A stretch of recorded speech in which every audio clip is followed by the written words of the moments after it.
25% tariff हटाएगा America. रूसी तेल आयात करने पर लगा 25% टैरिफ हटाएगा अमेरिका। ट्रंप ने टैरिफ हटाने का आदेश जारी किया।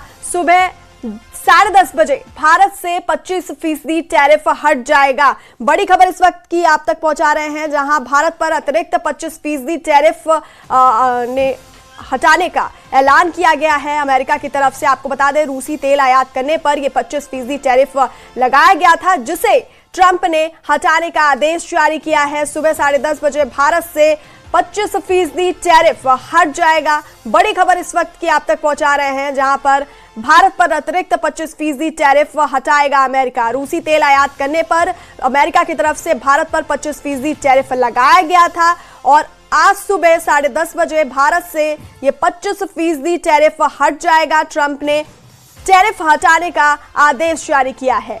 तो इस वक्त की बड़ी खबर आप तक पहुंचा रहे हैं, जहां पर भारत पर अतिरिक्त 25% टैरिफ हट जाएगा। सुबह 10:30 बजे भारत से ये 25% टैरिफ हट जाएगा और अमेरिका ने रूसी तेल आयात करने पर भारत पर 25% टैरिफ लगाया था, जिसे अब हटा दिया गया।